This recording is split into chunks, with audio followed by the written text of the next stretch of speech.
Hey, good afternoon, everybody, and welcome to Content Chat. I'm your host, Erika, and we're joined by Kupo the Frenchie. He's having a very needy kind of a day. You know, we all have those days sometimes, so he's just going to sit here on my lap, and hopefully those of you watching the video live stream, hopefully you'll think it's cute. And for those of you listening to the audio edition, just know I'm not the one making all the snurfle noises. And neither is our special guest, Maureen Jann, who has been here helping me as my partner in crime for these last few episodes before we embark upon the next season of our regularly scheduled Content Chat, which will kick off next week. So, Maureen, thank you so much. And today I'm so excited. This is one of those topics that, we decided on this topic months ago, and we saved the best for last. Because, in full transparency, there are a variety of marketing Slack groups that Maureen and I participate in, where there is a channel where we all share really ridiculously terrible marketing emails that we have received. And it's not just because we're marketers, but when you are a marketer, you're even more sensitive to getting those outrageously bad, like incomprehensibly terrible waste of everybody's time and pixels. And so that's what inspired today's conversation. Although we are going to go wider than just marketing to marketers, we're going to talk about all of those folks that are exceptionally hard to market to. So Maureen, with that, share a little bit about who you are and what some of the difficult to market to audiences are that you deal with on a daily basis. Absolutely. So hi, everybody. It's me again, Maureen Jann. I run marketing for Anunta North America, which is who serves a notoriously marketing-resistant audience, IT folks. So that is one perspective I bring today. And then the other perspective I'm going to bring today is I used to run a marketing agency, and marketing to marketers is one of the most challenging, almost more challenging than the IT audience, to be quite honest, because we know how the sausage is made and we are so jaded. We're the most jaded. And so it's been super interesting to think about marketing resistant audiences, because it's not that they're marketing resistant. It's just that and you know what? I'm just going to say it. They're bullshit resistant, aren't they? 100%. And I'd say, the audience I've dealt with a lot that also resembles that remark is startup founders. Because frequently I'm brought in when there isn't even a marketing team, and they are pitched so relentlessly by so many people who have zero idea, not only what their organization does, but zero idea what it's like to be in an early stage startup, and how irrelevant some of these pitches are, and how just like crazy and off base. I could see that from a maturity standpoint. Like if you're like walking and people are trying to sell you like a next gen level, account-based marketing program for a mature, deep, no. How about no? Yeah, that makes sense. That makes sense. Well, I think one of the other things that happens a lot for them is people have this idea that folks who are in charge don't really know a lot about all of the different elements of how their business works. So they also get a lot of pitches for things like, I think performance-based marketing is one of the big pitches that goes into startup founders. And it's so Pollyanna, it's so technicolor. Yeah. It is like this, wow, you only pay when we get results. And it lies about what those beautiful results are, because in reality it's selling them something, yes, but they lie completely about what the thing is. Because those of you who've ever run communications or PR, you understand that you cannot actually guarantee a placement in a legitimate media outlet.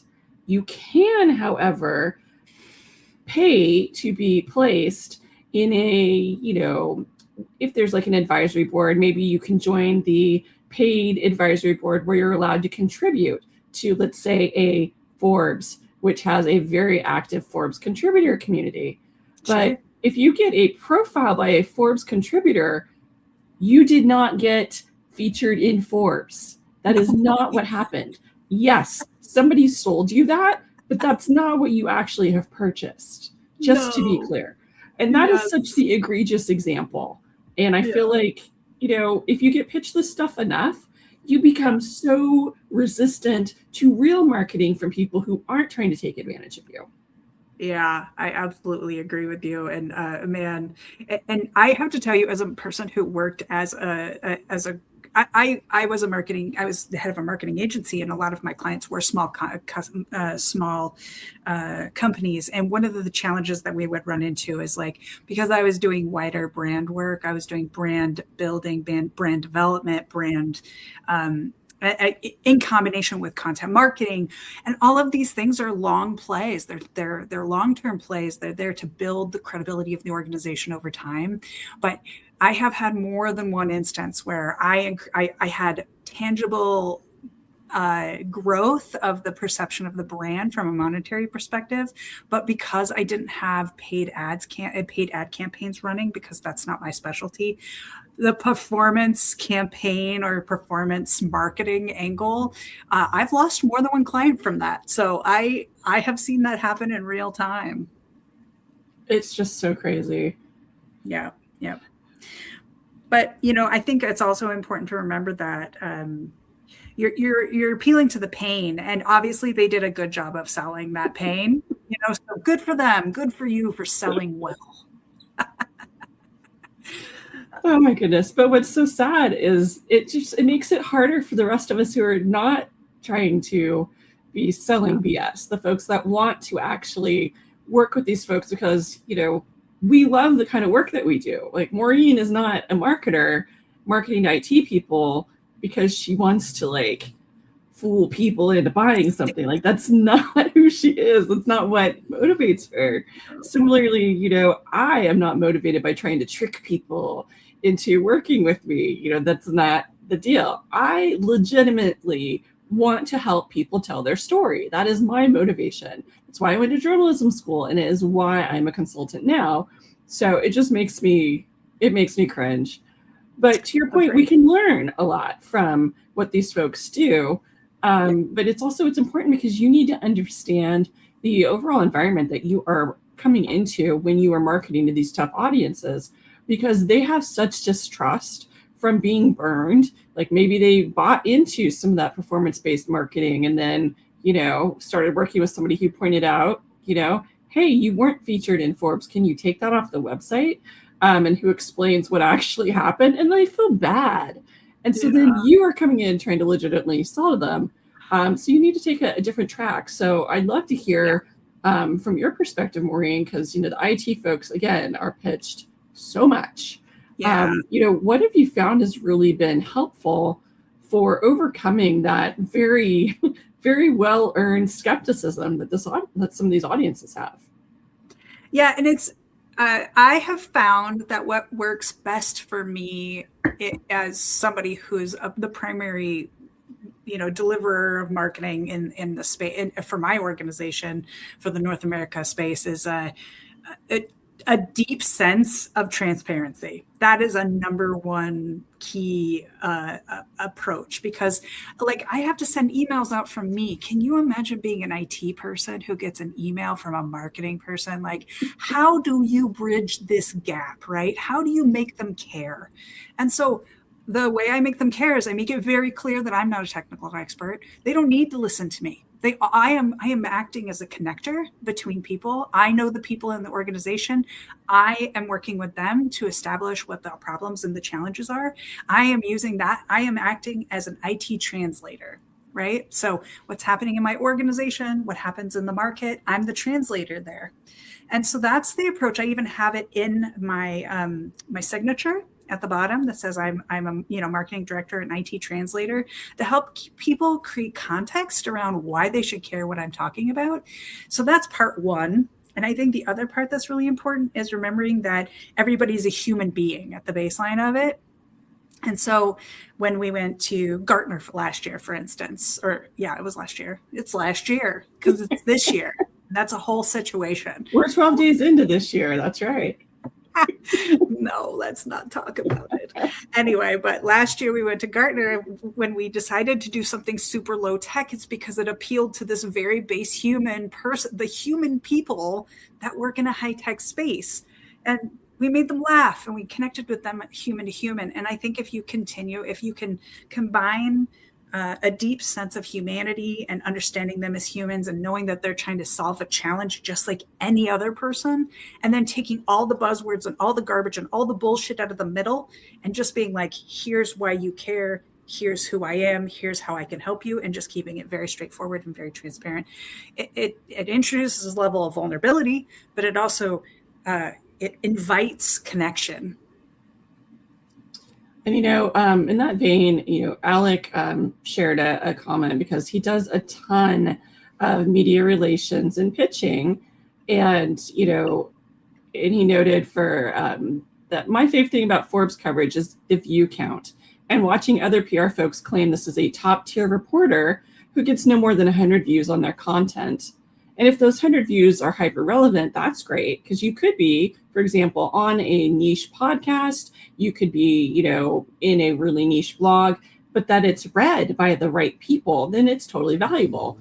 Yeah. But here's the deal. If you're talking about a site like Forbes, which gets so many visitors to it, those 100 people are probably, internal team members. They're probably not the general public. And that person isn't a reporter. Those are lies. If you are a Forbes contributor, you've paid like $2,000 or $2,500 a year in order to have a profile on their site and to be allowed to publish there. That is not what a reporter is. A reporter is a human being paid by a media organization to write things. That is the opposite of being a reporter. And that, it goes back to the transparency.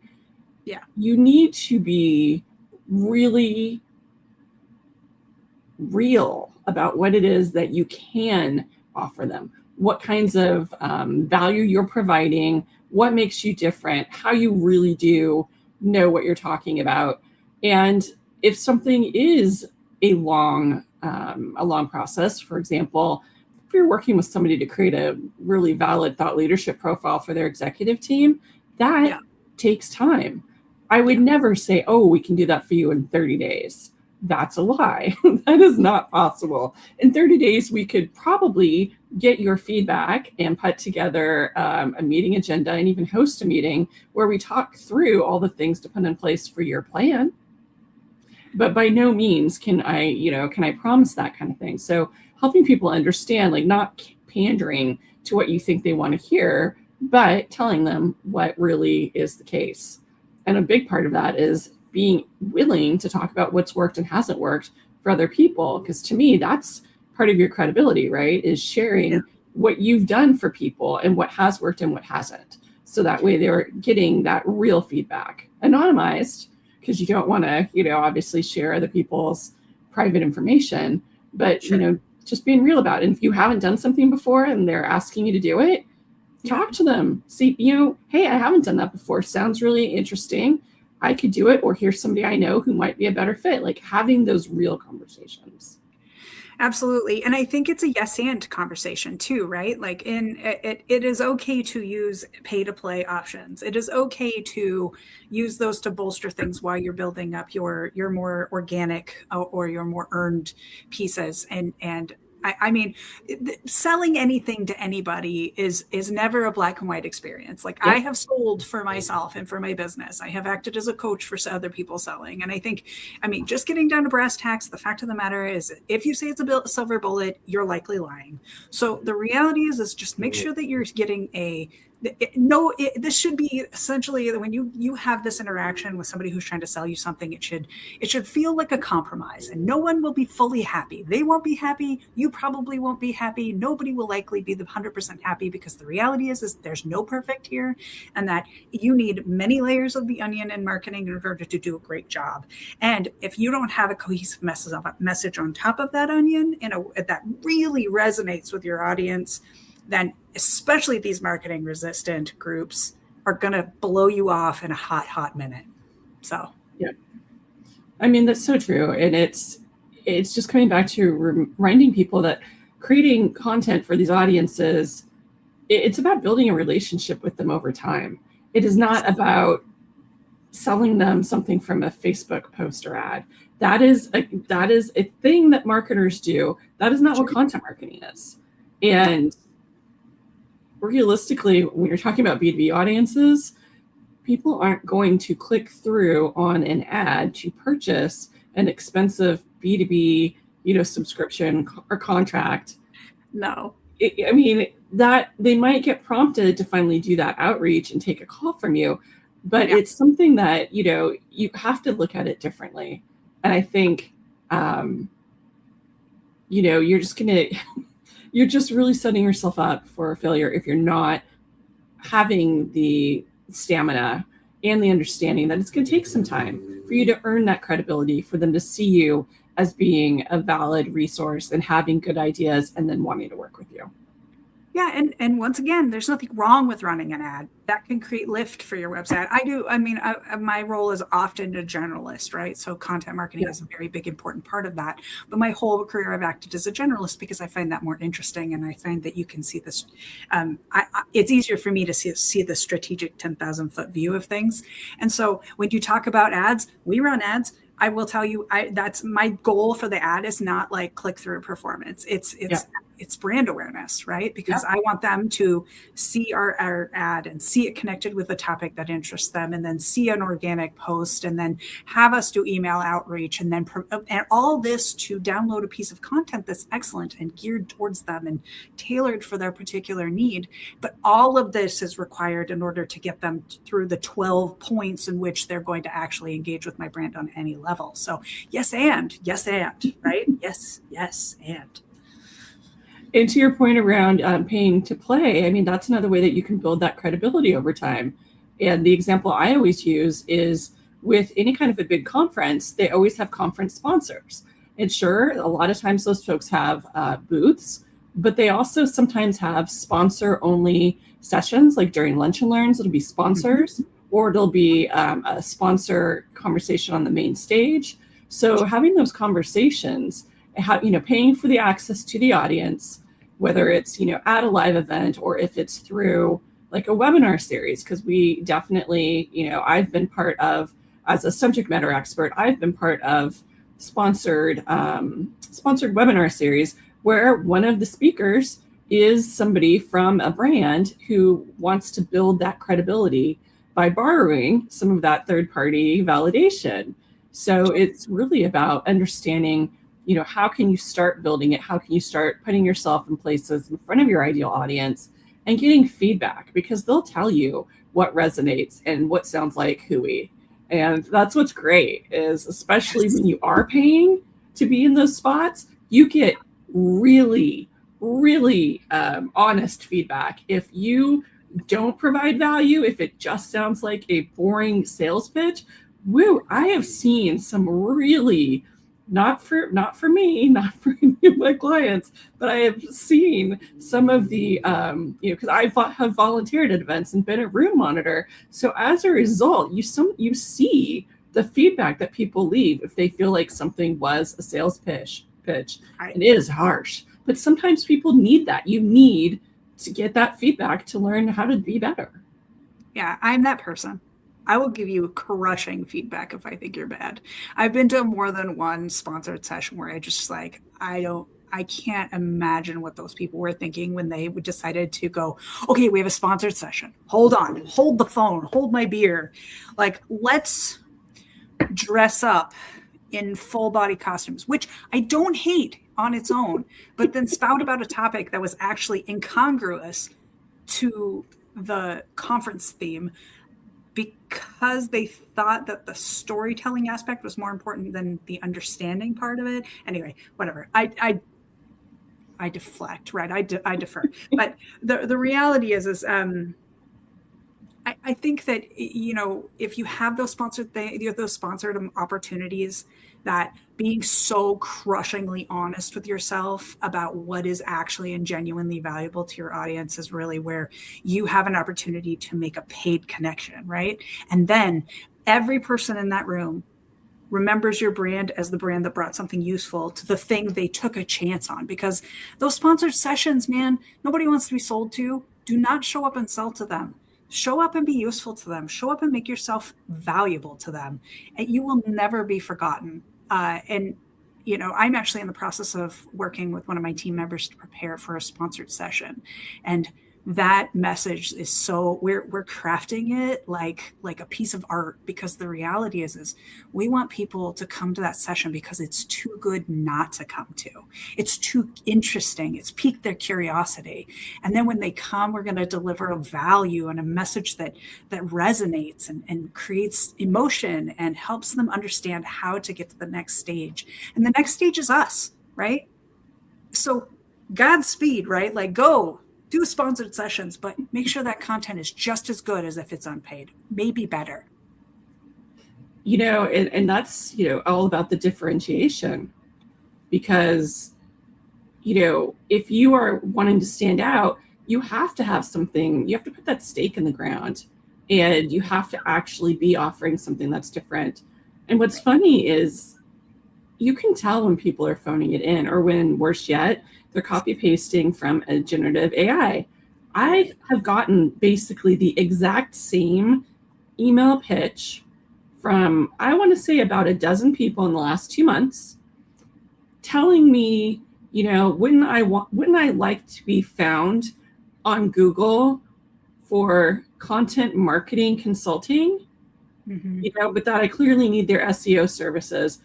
And like almost the exact same message, formatted in the same way, coming from somebody at a Gmail address who also hasn't ever searched for the phrase content marketing services and seen that I'm routinely between number 3 and number 8 in Google for that term. So like coming at it just like so generically, so wrong, just assuming that you know something without doing your research. I think that's just so silly. Yeah, and I think that you bring up a really good point, as that you are an expert in this topic. I think you represent a really unique sort of sliver of this market, in that the more knowledgeable the audience you're marketing to, the less tolerance they have for vague or underperforming messages too, right? Because you're sitting there going, this is what I do for a living. Do not come at me with your generic SEO pitch. Do not. And because instantly you're offended and horrified that they did 0% research on you. But if they were to go at you going, are you struggling with any of your keywords? That would be a different conversation, exactly. Right? That's a vulnerability. You're like, I understand you know what you're doing. I have a unique approach that helps people get stubborn keywords off the ground. Yeah. How about that? I would take that call. It's a different conversation. And so for instance, I do, because I've had to be in the selling position so many times. The idea of like coming at people with telling them what they need to do versus asking them what they need and how you can help them. It's night and day, right? 100%. And marketing's no different. You're coming to the table, you're trying to be cool, you're trying to, be overconfident in your pitch, regardless if you're in sales or marketing, you're going to fall flat. It's going to be really ugly. And the more knowledgeable that audience is, the harder they're going to roast you. Totally. And to that end, our friend Amy Fair had a really great comment saying, I appreciate a sponsored session that features a client, because then it isn't so much buy my stuff speech as it is, here's a real world example in a satisfied customer. So it's back to that validation and, being able to show, not tell, that you actually can help people, and letting them, more importantly, tell. Yes, I love that. And actually, I think one of the big pieces that we talk about here is that when you have this opportunity where if you show credibility, you don't have to tell everybody how good you are, especially to these marketing resistant audiences. Please do not do that. Do not tell anybody that you're the best in the business. Do not tell anybody that, you're the only thing in the market that does this. Don't say best. Don't stay, stay away from all that stuff. Show them that, to Amy's exact point, show them credibility should not be declared. It should be inferred. Neon sign, tattoo on my face. I love that. And it's also, when you are doing things like bringing your happy customers into the marketing, not only does it then make them even more loyal customers because they know that you hear them and they feel like they have a stake in your business. That is what really does make you stand out, because we all in technology related marketing have worked with big analyst firms where you hire them to maybe do some research for you, or you have that the paid annual relationship, and so then you're considered for some of the big analyst reports, and that stuff is important, especially when you're selling into the enterprise. But you can't just do that and think, okay, my marketing is done for me because I paid for all the things and I'm included in all the things, and now we just send out generic emails saying, hey, we were included in this wave report, we were included here, we're so great. It's like, well, but so are the other 25 people that were included in that. So you absolutely have to think through, what makes your brand different, and then how does that turn up in your content. And I'm gonna, give a little plug. That's why my book that comes out tomorrow, Content Foundations, first chapter is all about your brand voice and defining it. Because if you don't do that, if you do not take the tiniest amount of time to define your brand voice and then take that and have that be the through point for all of your content, right, you've already lost your marketing game. Your content is already going to sound like everyone else's content. And yes, sorry for the banging in the background here. I have a 3.5-month-old bottle baby kitten who, as you could see, first he wanted to come up and bite mom, and now he is playing with a little toy. Why did I not just close the door, you may be asking? Because then he howls at the door and scratches it. So this is what it's like being a stay-at-home mom when your babies are all bratty, furry babies. There you go. No, it was just funny. I was like, I'm so curious what is in the background. That's so funny. Oh, man.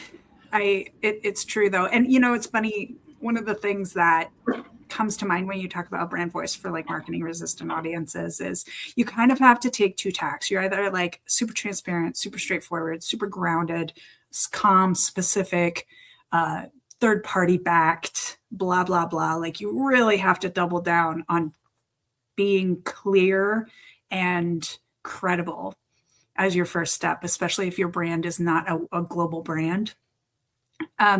Or you have to be crazy, like legitimately wackadoodle, right? But if you do that badly, you're going to be in trouble. But if you get that chef's kiss level spot on, then you're going to have these moments that are super memorable for people. So I think that, and I like to run a little parallel path personally. I like to be really weird and very credible, like try to walk that line between providing incredibly useful content and also making interactions that are memorable. They're just memorable, right? And so trying to find that balance between not talking down to people and making sure that you're talking at their level and respecting their intelligence because they think they're smart. I wouldn't contradict them if I were you as a marketer. I feel like that would be a dangerous game to play. Or you take them completely out of their comfort zone and then you go back to that human being concept where you make them laugh or you surprise them or you create something that is nostalgic for them. And then you can connect with them in a different level. And then underneath that is all this research and all this clear messaging and all this useful information. So what a wonderful 1-2 punch. And I've seen that happen in a couple of ways that's worked really well for me, especially like marketing to marketers. And I know we've talked about this a million times, but it's one of my favorite projects is the Horoscope for marketers. Absolutely one of my favorite things. You go and take this little quiz and then you figure out what kind of marketer you are. And then we send you horoscopes for your type of marketer. It was really cute. And it was funny and it was quirky. And there was a plastic flamingo and a disco ball involved. I mean, you can imagine how silly this is, but as a marketer, you couldn't be like, I don't need to take that test. No, you absolutely want to know what marketer you are and if you got it right and whether or not I can get a horoscope that I care about. And it got me right, by the way. It totally got me right. Right. This has been 3 or 4 years now. I still get people taking that quiz.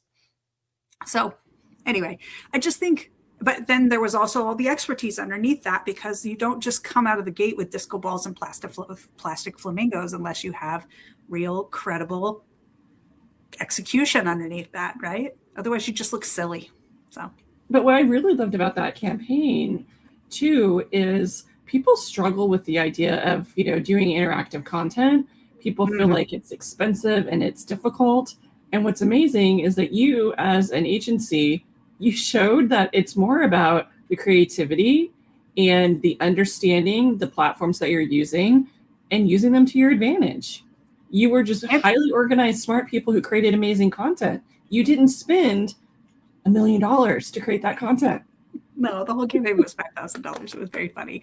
And what was actually the most interesting piece is we actually wrote a behind the scenes blog to show other marketers how they could do it themselves, because that's what we care about. We're like, what was this hard? Was this expensive? How do I do this? How could I use this today? And honestly, I still believe that campaign would be just as effective today as it was 5 years ago.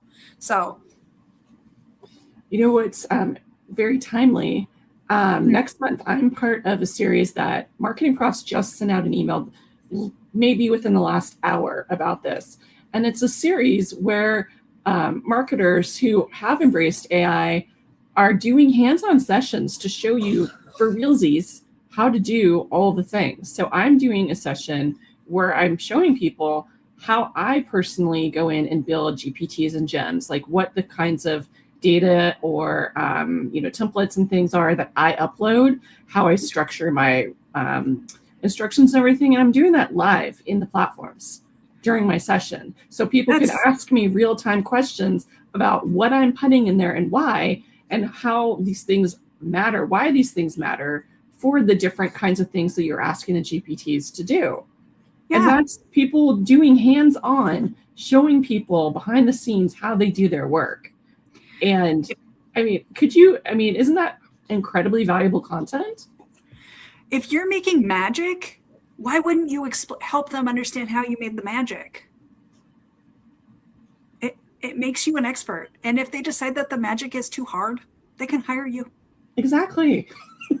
This is the thing. So I explain this all the time. I talk about this all the time, and I probably have even said it on this podcast. So anyway, bear with me. There are patterns to make clothes. Out into the world, you can buy fabric, you can buy a sewing machine, you can buy thread, you can have YouTube videos, you can use the pattern, you can set it all out, you can learn everything you need to know to make clothes. Or you can buy them from someone else. Or you can hire a seamstress too. Or you can hire a seamstress if you need something bespoke. But the reality is learning all the nuance and the technology and the tools that you need to make this happen, anything that's complex, you can do it in-house. Absolutely a possibility. And maybe that's an investment you choose to make. But lots of people don't have the time, energy, resources, tools to do that, but they might have the money. And that's why, even if you show them exactly what you're doing and exactly why you're doing it as a consultant or as an organization who has some sort of magical expertise that is hard to come by, and you straight up explain how to do that, you would just look like an expert. You look like the person they're going to call when they get frustrated and they can't make their own pants. Exactly. That's great. No, I love that. And, it's always surprising to me how people feel like the secret sauce is what you need to guard. And it so isn't. It really is not, because the secret sauce can, you can share the recipe. It still won't be made the same way. I always, I think about it because I have a food blog where I, share all of my recipes for gluten-free food and the way I make them. And, we're not going to out which family member did this, but a family member made one of my recipes and a different family member said, this is not nearly as good as when Erika makes them. And that's terrible. You don't do that at the dinner table. That is very naughty. All right. So I am not recommending it, but it is a very real example of providing great instructions and exactly what to do, somebody following all those instructions and doing a great job, but it was still different than when I do the thing. Of course, never be afraid to share how to do things with your audience. It builds that trust. Absolutely. And I think it's important to remember too that like you have this opportunity, and let's say you take the same lesson, right? Here we are talking about how we would help our people understand what we do and why we're good at it and why you should go with us. But the same is true for companies who are out in the market trying to do this work, right? If their content can be written by anyone, it won't be trusted by anyone, right? You have to have a strong voice. You have to have a point of view.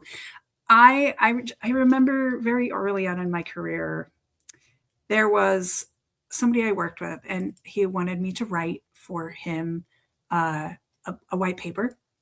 And I interviewed that person, and I took that interview and I rewrote it and I put into his, the words that I inferred. And then he came back with, "I don't get any aha moments from this." I wish I could hear you laughing because that's amazing. And I was like, bro. Well, then you didn't give me any. If you don't have any aha moments, then I got no aha moments. Like, it's not my job to be your, you know what I mean? So there's this opportunity to make sure that you are using what makes you unique as in your organization, and have people who are doing important work and help be their translator. What do they know? How are they experiencing the world that your market can empathize with in a way that goes beyond just standard marketing? Like, I don't need to sell you a positioning statement. I need to show you how the people in my organization are going to execute on the work impeccably, right? And what better way to do that than actually get that from the source, especially when you're dealing with people who are marketing resistant, right? If you're talking to engineers, they don't want to hear from a marketing person. They want to hear from another engineer. Yeah. If you're talking to a marketer, they don't want to talk to your social media consultant. They want to talk to the person who's out there doing the work and having to deal with leadership, et cetera, right? So, and if you're a founder, I mean, I'm sure you have a good example of that, right? If you're out there trying to, get a business rolling, and you're trying to get investments, and you're trying to, you're working on seed capital, and everything is on fire all the time. You want to hear from people who understand your world. So, and what's so funny about that is so frequently I've, back, especially when I was still doing this in-house as a full-time employee, I would come into these organizations, and inevitably there'd be a conversation about, well, our customer marketing just isn't working. And because they realized, to your point, that customer marketing is so important. People want to know, that other smart people like them are using the services. And so then you dig in and you take a look and you'd see, well, their customer marketing would consist of a page with a bunch of logos without even a description about what the problem was and how you solved it. So like no context, just a bunch of logos. And then you would see case studies, and I would air quote, but I think that's rude, but case studies, using the term very, very broadly, that really were just regurgitated product and brand messaging. And I, in multiple situations, would go in and say, can I see the transcripts from the conversations that were used to create these? And then you know what I would do? I would rewrite it where it would be all in that customer's voice. Or it literally would be a customer story for the blog written with the customer's byline, taking all of their quotes, cleaning them up a little bit, but having it be them telling their story about what it was, what was going on for them, what their pain was, and how they changed. Because nobody cares about your brand messaging. That's the background noise. And you can't take background noise and try to make it be the main character. That's terrible. Decentering marketing as like you as a marketer, and your ego means nothing and nobody cares, right? Do not put yourself in the front of this. This is not about you. You are literally a conduit. You're taking information and putting it out into the world in a way that makes sense. And your name may never be seen, especially in these industries, especially with not about you. And I know we cut our teeth, especially with startup land, with marketers who wanted to be marketing rock stars. So their name was all over all their marketing. every marketing email from the company came from their name, and except that when you hit reply, it goes somehow to no reply instead of to their email inbox. Yeah. Interesting, right? But, having a rock star marketer doesn't help the company. Having, that's not what's going to help the company. It's having amazing marketing that connects with your buyers, that, and, maybe even connects your customers with your buyers, like thinking about what are those opportunities you have to bring those folks together. Like when I worked at Anaplan, I ended up being invited sometimes to some of our vendors that we use. They would be having like a customer dinner because it was, Dreamforce, for example. Because whenever Dreamforce would happen in San Francisco, everybody would have a fancy dinner somewhere in a private room. And, they'd be like, hey, would you like to come to this outrageously expensive dinner? And all you got to do is sit at a table with some of our prospects. And if they ask questions, tell them what it's been like working with us. Well, when I love a company, when I love, how I work with them, I would always say yes to that. Also, I'm a foodie and, yes to that also. But those kinds of conversations and that transparency, that one-on-one kind of stuff, that is the kind of stuff that makes a huge impact. And you shouldn't be afraid to try it. Like, what's the worst that could happen? That they hear firsthand a hiccup that somebody had?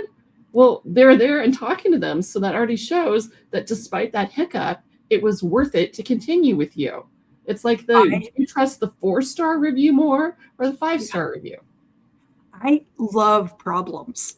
As a marketer, if you have a problem and then you get to transparently show how the problem gets solved over time, doesn't that show the character integrity of an organization? 100%. If it's perfect, what's to fix? What do you know? Okay, it's a fine product. Good for you, But, like, but what if something goes wrong? It's easy for everyone to love you when nothing goes wrong. When nothing goes wrong, but if it goes wrong, honestly, and just in my marketing, my tiny little marketing world, some of my best performing emails are when I've forgotten to take out the variable out of the subject line.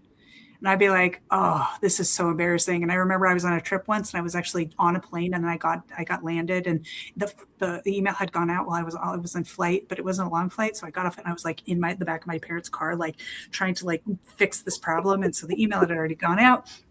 And I had landed in San Jose, actually. So the email had already gone out. And I was like, okay, how do I do this? How do I fix this? And I said, you're more than just a first name variable to me as the subject line. I got like 20% more responses because it's not about the problem. It's about how you deal with the problem, right? Like that's the magic. 100%. And I say that as somebody whose website, of course, had to have an issue as soon as she sent out her email saying, hey, pre-orders are available. Because that happens. And I 100% had to send out that email being like, whoops, didn't work. Thanks to the folks that let me know that there was a problem. Because, we're all learning together. And as a marketer, I am grateful if I've made a mistake, if something isn't working, that somebody has taken the time, that I have built that relationship with them so that when I mess up, they hit reply instead of trying to blast me on social media. I appreciate that. Oh, yeah. I have an ad running right now. And apparently the way that Meta is serving it is horrible and people hate it. And instead of and I've had to deal with this for like a month. Oh. And so I have like 76 conversations through PM Messenger through this ad. And I'm having to deal with angry customers. And I'm just killing everybody with kindness, just killing them to death. It makes us look so good, I don't know if you saw the comment from Carmen about the aha moment. I just thought, let's share this because it was valid. Yeah, it's really Carmen valid. Hill, responding to what we've been talking about, said, I think there's an opportunity in many cases to either ask the person what their aha moment is or was, or point out that the piece is not going to be as strong without that well thought out, articulated point of view. So it's like when somebody comes back and says, oh, this isn't, there's no aha moment here. It's like, yes. So is this the right area that you want to put in your thought leadership stake? What, how about you don't hold back? Don't be so worried about your brand image.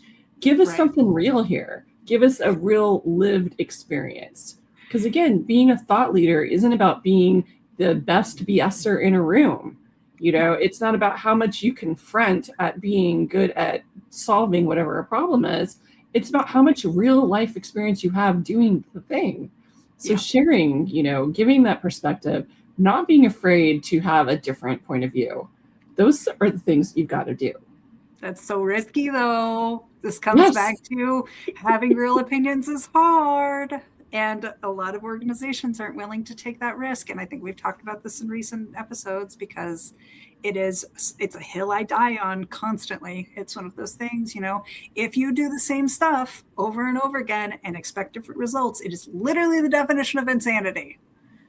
So having a real opinion is real. But to Carmen's point, it was earlier in my career and I wasn't as much in a coaching and consulting space. So I wish I could go back and have that dialogue again, because I think I could probably help make that piece so much better, right?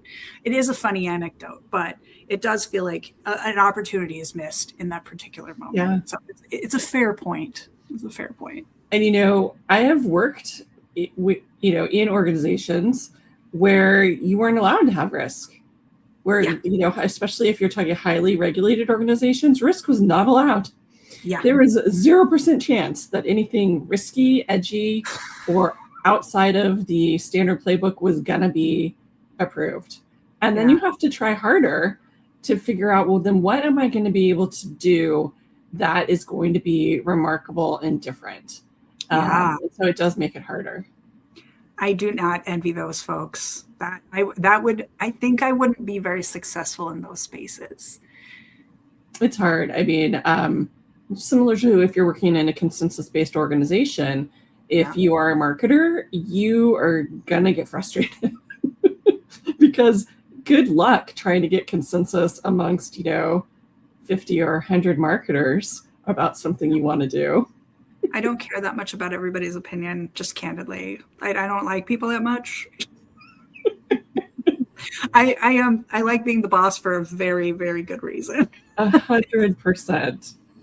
But I think, from what we're talking about, when you're in those situations where you maybe thought leadership isn't going to be where you put your stake in the ground because there isn't that comfort level with, standing up to the industry and challenging the status quo, you can at least, though, choose different formats for, the kind of content, different channels, different formats to your, like having diagnostic quizzes, having assessments.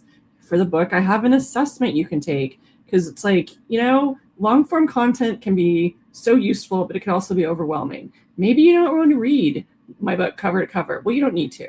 You can go and take the assessment, see what areas you really need to dial in on, and then jump to that chapter. Because I've written it in a way that, there are the callbacks to the other chapters in case you skipped over it to let you know, hey, if you want to go deeper, you can do it. But like for me, that was an example of how do I create something that is useful? Because it's not about, I want to sell 1 million books. This is a niche topic. It's about all of those foundational things you need to have in place to create amazing content. There are only so many people who care about that on planet reality, okay? And I'm not going to sell 1 million books. But what I want to do is I want the people who purchase the book, the people who need that help, I want them to be able to put it into practice. So by creating an assessment, I created a reader's guide that people as they're reading can kind of keep track so they can think about what are the things that I can actually take action on immediately versus longer term. So trying to put all those things together is something you can do 100% in all of your marketing, is thinking about what are all the different ways you can come at the problem that people have, and what are the different formats that you can put together that are interactive, that have them give their input. Like, what are those things that you can do? So similar to some of the quizzes and fun things you've done. It's like they can be fun, they can be serious. It doesn't matter. What matters is that you're having that dialogue, that you're facilitating dialogue in some way. Yeah, and my organization currently doesn't, there's space for fun, but it's mostly at the in-person events. Those virtual things are requiring that same level of sobriety and third-party research. And we don't have, it's not as, the opportunity for silliness is not so much, but I just try to look at early in the sales process what people need to know and how we can guide them early on, before we're selling them the full-blown whatever. How can we tell them if it's the right choice for them. Like there's all these options that you can do, which don't have to be as risky, but still the like you said, the format is different. It's a memorable format. It gives you something useful, so useful at the end that you can't deny that the connection you have with that organization is a positive one. So 100% agree with you on that. That makes tons of sense. And okay, got to be real, it takes more time and more investment to do things like analyzing your internal data to put together something really juicy and meaty to help people understand some of the issues that arise and how people are solving them. Creating like a diagnostic or a health check kind of thing, it's going to take you talking to customers, talking to people in your organization to put together something meaningful. Same with, if you want to have those in-person dinners, if you want to have virtual panels, or even have a really rich community, like looking at, Salesforce, they didn't overnight have this huge content juggernaut that they have today. They started by recruiting individuals who would be those brand champions, who would really get in there, learn how to use the product, and who were willing to volunteer their time to help other people, get the most out of it and do well in their jobs, becoming those SMEs, those trailblazers. And that they built out from there. But they started with that little kernel. And that's what you have to remember is it's, thinking through like how you want to turn up, how you want to differentiate from the other people, and just starting with that. And it can blossom and become so many more things. And then creating that content becomes so easy. But you just have to make the decision that you're going to do it.